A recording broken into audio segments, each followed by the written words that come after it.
Hi everyone, welcome to Vedant TV. నేను మీ Soumya.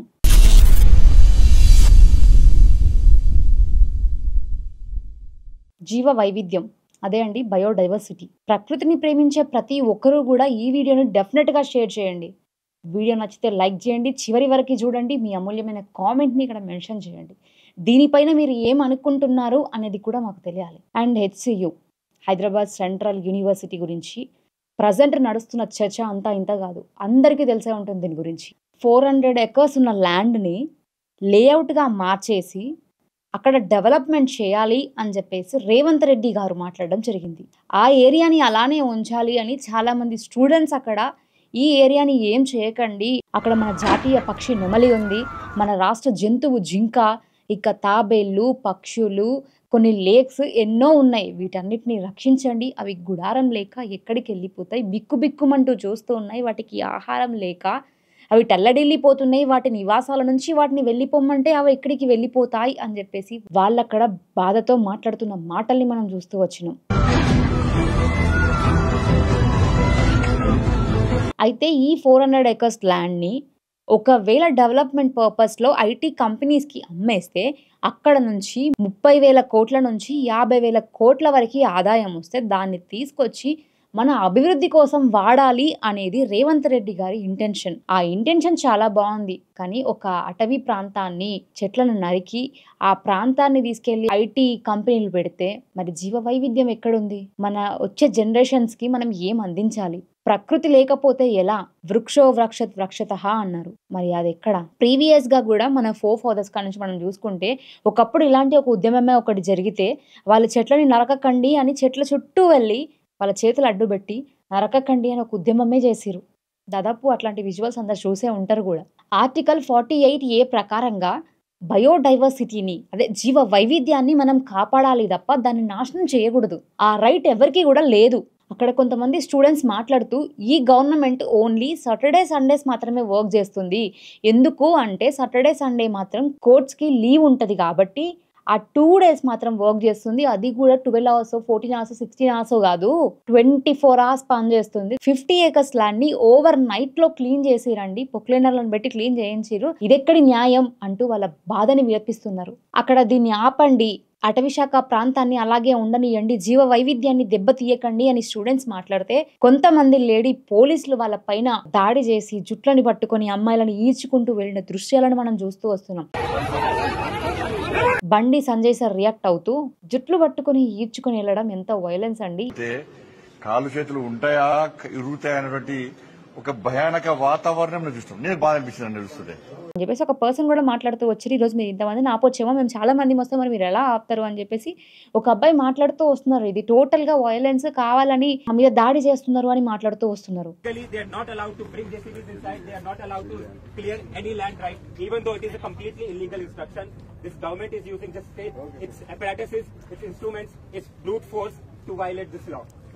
Students కి అడిగే రైట్ లేదా చెప్పండి?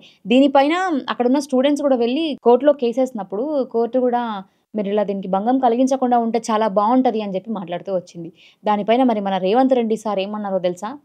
నేను ఇక్కడ ఈ కార్యక్రమాన్ని చేపట్టినప్పుడు 400 ఎకరాల ఈ ల్యాండ్ని నేను లేఅవుట్గా మార్చి డెవలప్మెంట్ కోసం నేను వాడితే అవే నిధులను తీసుకొచ్చి ప్రజలకు ఖర్చు పెట్టాలని నేను అనుకుంటే, ఈరోజు కొంతమంది వెళ్ళి అక్కడ మీరు వాటిని నాశనం చేయకండి, జీవ వైవిధ్యాన్ని దెబ్బతీయకండి అంటున్నారు. కానీ నేను ఎందుకు జీవ వైవిధ్యాన్ని దెబ్బతీస్తాను?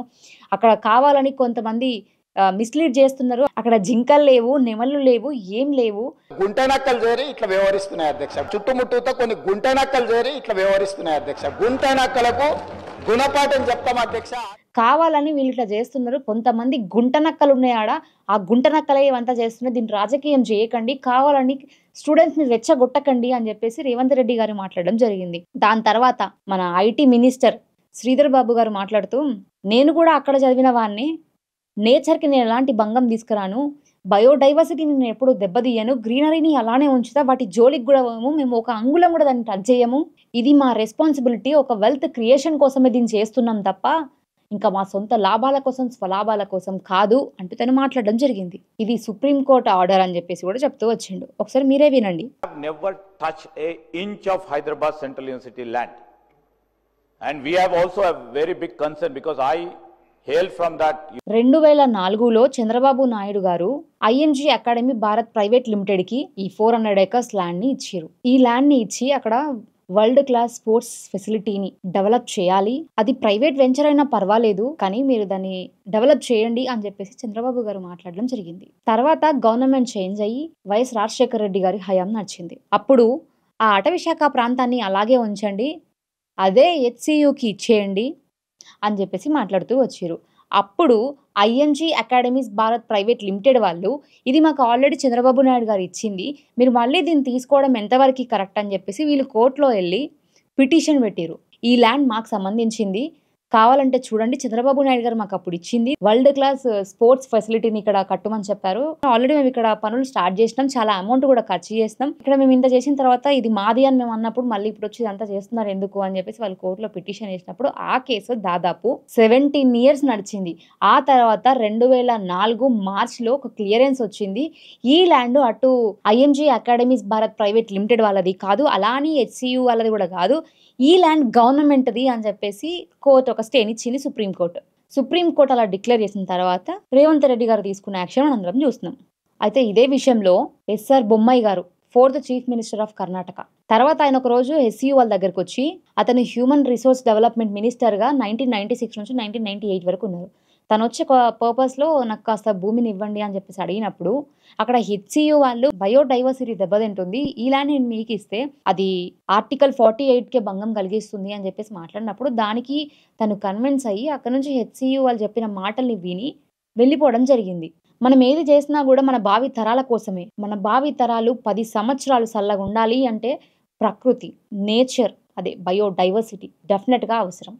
అక్కడ ఉన్న అన్ని ప్రాంతాలకి కూడా అక్కడ అన్ని డెవలప్ అయ్యి బిల్డింగ్లు అవి ఇవి ఉన్నప్పుడు మనం పీల్చే గాలి కలుషితం కాకుండా ఉండాలి అంటే చెట్లు అవసరమే కదా. అక్కడ ఎన్నో లేక్స్ ఉన్నాయి, ఎన్నో వన్య ప్రాణులు ఉన్నాయి, కీటకాలు, పక్షులు, వాటి గూడ్లు, నివాసాలు ఇన్నున్నాయి.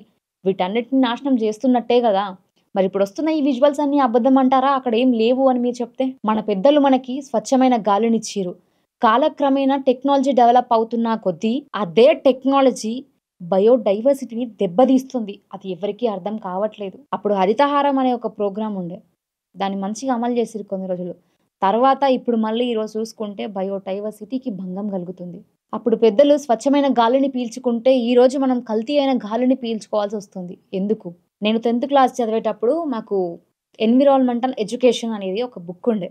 అప్పుడు నాకు ఆ బుక్లో నేను చదివినప్పుడు బయోడైవర్సిటీ, పర్యావరణ వ్యవస్థ, వీటి గురించి చదువుకున్నప్పుడు ఒక చైన్ సిస్టమే ఉంది. మనకి చాలా మందికి తెలుసు భూమి మీద మొక్కలు వృక్షాలు ఉంటే వర్షాలు పడతాయని.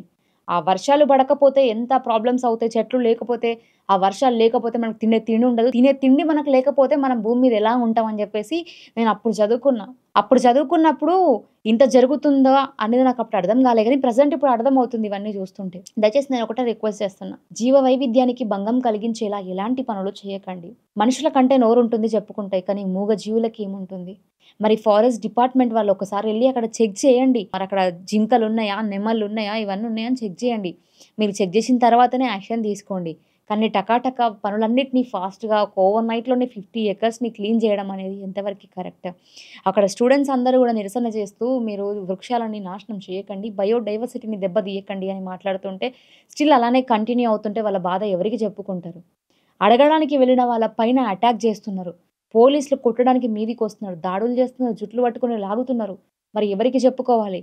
ఇవన్నీ కూడా కాపాడమని మేము ఎవరిని అడగాలి? మీరు ఒక పదవిలో ఉన్నారు రేవంత్ రెడ్డి గారు, ఒకసారి ఆలోచించండి. మీరు దీనిపైన మీరు ఏ డిసిషన్ తీసుకున్నా కూడా ప్రజలకు మేలు కలగాలని, వాళ్ళకి ఏదైనా కూడా యూజ్ అవ్వాలనేది తీసుకుంటారు. కానీ ఈ విషయంలో కూడా మీరు ఒకసారి ఆలోచించండి.